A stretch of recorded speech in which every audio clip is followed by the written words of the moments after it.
क्या आप लोग भी मेरी तरह खाना खाते वक्त तारक मेहता का उल्टा चश्मा देखते हो? लेकिन क्या वही पुराने एपिसोड देखते हो जो ओजी एपिसोड्स थे, या अभी नए एपिसोड जो करंटली सब टीवी आ रहे हैं?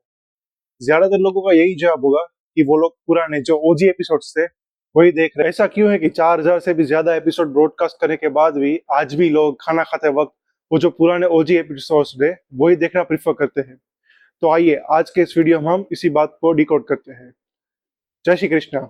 मेरा नाम है हर्ष और आप देख रहे हैं लाइव टॉक्स इंडिया। तो मेरे हिसाब से जो पहला मेन रीजन है वो ये है कि इस शो को स्टार्ट हुए पूरे 16 साल बीत चुके हैं और ये शो 16 साल का हिसाब से बिल्कुल भी इवॉल्व नहीं हो चुका है। मान लो अगर कोई चीज इतने लंबे टाइम स्पेन से चलती आ रही है तो उसको थोड़ा बहुत तो इवॉल्व होना चाहिए। टप्पू सेना का आज भी वही बच्चों वाली बचकानी हरकतें करना, बापूजी का सबको ज्ञान फैलना। एक तो वो बंदा भाई इतना हिपोक्रेटिक है कि आप बात मत पूछो। सारा ज्ञान सभी अच्छी चीजें सिर्फ मर्दों के लिए। अगर औरतें और बच्चे कुछ गलती करते हैं तो उनके लिए कुछ नहीं, सारा ज्ञान सिर्फ मर्दों को फैलता है। पोपटलाल की शादी ना होना, ना दया की माँ दिखना, और अब तो दया का भी दिखना बंद हो जाना। और ऊपर से भाई कलर ग्रेडिंग और जो सिनेमेटोग्राफी है वो इतनी भयंकर तरीके से ब्राइट हो रखी है शो में नए एपिसोड्स में कि पूरी तरह से आंखों में चुभती है। तो ये पहले पहले जो मेन रीजंस थे वो ये हो रहे हैं। देखिए, ये प्रॉब्लम इस शो के साथ हमेशा से नहीं थी। जब भी ये शो शुरू हुआ था तब हमारे देश में डेली सोप्स चलते थे, सास बहू वाले शोज। तो मान लो आपको एग्जांपल दूं तो कहानी घर घर की, कभी सास भी कभी बहू थी, इस तरह के शोज चलते थे हमारे देश में जब ये शो रिलीज हुआ था। देखिए, अभी उस टाइम में कुछ ऐसा तो था नहीं कि बहुत सारे ओटीटी प्लेटफॉर्म्स थे, तो घर में टीवी एक ही होता था। अब हमारी माता जी को देखना होता था सास बहू वाली सीरियल्स, हमारे पिताजी को देखने होते थे न्यूज चैनल वगैरह, और हमें देखना होता था कार्टून या तो फिर क्रिकेट। तो ऐसे में एक गैप बन गया था जिसमें पूरा फैमिली मिलके एक साथ कोई भी टीवी शो नहीं देख सकते थे। और उस गैप को फुलफिल किया तारक मेहता का उल्टा चश्मा ने, जिसे हर फैमिली साथ में मिलकर देख सकती थी। कोई भी बच्चा, बूढ़ा आदमी, इंसान, औरत, सब मिलके एक साथ बैठ के उस टीवी शो को देख सकते थे। जब 2008 में ये शो पहली बार एयर हुआ था तब किसी ने नहीं सोचा होगा कि ये शो इतना ज्यादा लेजेंडरी बनेगा। इस शो ने तकरीबन आज 6,000 से भी ज्यादा एपिसोड पूरे कर लिए हैं। इतना ज्यादा लेजेंडरी एपिसोड, और इस शो ने हम सबको अपने आप से पूरा कनेक्ट कर लिया। मानो जेठा भाई की स्टोरी है वो हम सब की लाइफ की स्टोरी है। धीरे धीरे करते ये शो हमारी जिंदगी का एक पार्ट बन गया। और इस शो में जो मल्टी कल्चरल एलिमेंट है, मानो ये पूरे देश के कुछ स्टेट के कुछ कुछ लोग हैं। मान लो अय्यर भाई है वो साउथ इंडियन है, बबीता जी है वो बंगाली है, पंजाबी तो अपने शोडी भाई है, गुजराती तो अपने जेठा भाई है। इस तरह के देश के कुछ हिस्सों से कुछ लोगों को ज्वाइन किया। इस तरह से देश में, पूरे देश में ये शो इतना फेमस हो गया कि ये शो का फेमस होने का मेन कारण ही यही है कि इस शो में ये मल्टी कल्चरल एलिमेंट है। लेकिन जैसे कि दुनिया का नियम है, जो अच्छी चीज होती है कभी ना कभी उसका अंत जरूर होता है। अगर आप लोग तारक मेहता का उल्टा चश्मा को शुरू से फॉलो कर रहे हो तो बहुत हद तक मुमकिन है कि आपको जो नए एपिसोड्स है वो पसंद नहीं आ रहे होंगे और आप लोग उससे इतना कनेक्ट नहीं कर पा रहे होंगे।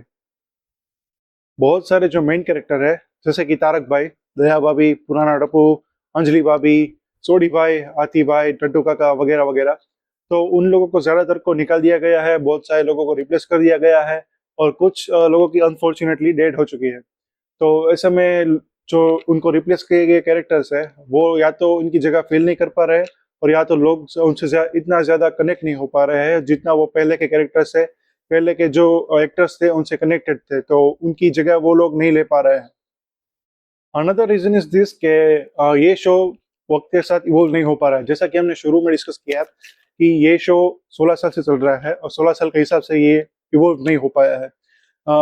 टप्पू सेना आज भी वो बच्चों वाली हरकतें कर रहे हैं, बापू जी ज्ञान दे रहे हैं, बबीता जी और अय्यर के बच्चे नहीं हो रहे हैं, टप्पू सेना कुछ अजीब अजीब हरकतें करती रहती है, ना ही अंजलि और मेहता सब के बच्चे हो रहे हैं, ना पोपटलाल की शादी हो रही है इतने सालों से।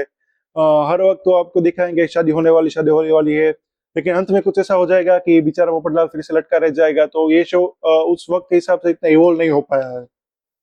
और कहीं ना कहीं अब इसको शो से कॉमेडी वाइब की जगह आप कह सकते हो कि एक सोशल वाइब या फिर एक ज्ञान देने की वाइब ज्यादा आने लगी है। हर दूसरे एपिसोड में ये आपको ज्ञान दे रहे होंगे, और फिर ऐसा होगा कि कुछ एपिसोड में पुरानी जो चीजें हैं वही आपको दिखा देंगे कुछ ट्विस्ट टर्न करके।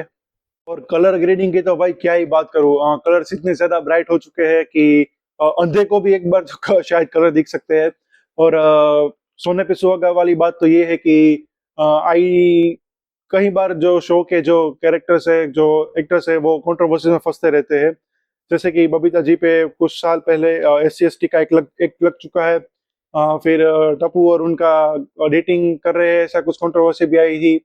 और आप कह सकते हो कि शो के जो पास्ट एक्टर्स है, उनका शो के मेकर्स पे घटिया इल्जाम लगाना कि वो तो मोलेस्ट कर रहे हैं वगैरह वगैरह। तो ये एक अनदर नेगेटिव इम्पैक्ट पड़ता है शो पर कि शो का डाउनफॉल अब शुरू हो चुका है। देखो, हर चीज का कभी ना कभी एंड होना तो तय है। आप एंड करने ही वाले हो तो बेहतर है कि उससे अभी एंड कर दो, वरना फिर जब वो एंड होगा ना तो उसकी सारी लेगेसी खत्म हो चुकी होगी। मेरी तरफ से कोई एंडिंग कुछ इस तरह से होनी चाहिए कि पोपटलाल की शादी हो जानी चाहिए, टप्पू और सोनू की भी शादी हो जानी चाहिए, धीरे धीरे सब लोग गोकुलधाम छोड़ के चले जाने चाहिए। सोडी है वो पंजाब चले जाना चाहिए, जेठालाल वापस गुजरात आ जाना चाहिए। ऐसे करके करके धीरे धीरे सारी गोकुलधाम सोसाइटी को ये लोग छोड़ के चले जाने चाहिए। This seems to be a little bit fair justice to the show कि सबको थोड़ी थोड़ी हैप्पी एंडिंग मिल रही है और शो धीरे धीरे पूरा एंडिंग की तरफ चल रहा है। जब आप लोगों ने शुरू किया था तब बहुत सारे डेली शो की यही प्रॉब्लम थी कि इतना लंबा खींच रहा है, कुछ चबाए जा रहे हो, कोई टेस्ट नहीं आ रहा है, इस काइंड ऑफ फीलिंग थी। तो अब आप धीरे धीरे वही बन चुके हो, तो मेरा ये मानना है कि धीरे धीरे इस शो को एंडिंग की तरफ ले जाना चाहिए और इस लेजेंडरी शो को, हमारी जो यादें इससे जुड़ी है, उसको धीरे धीरे प्रॉपर एंडिंग मिलनी चाहिए, हैप्पी एंडिंग मिलनी चाहिए।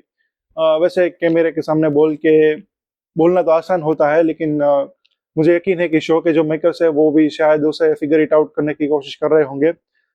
वैसे आप लोगों का क्या कहना है वो हमें कमेंट सेक्शन में ज़रूर बताइए। और ऐसी ही वीडियो देखने के लिए आपके सजेशन मुझे कमेंट में दीजिए कि क्या मुझे इम्प्रूवमेंट करने की ज़रूरत है। मैंने अभी अभी ये चैनल शुरू ही किया है, तो it seems to be fair to give your opinion for this kind of video and give me motivation and appreciation if you like something, or give me some advice to improve in myself. Thank you and Jai Shri Krishna.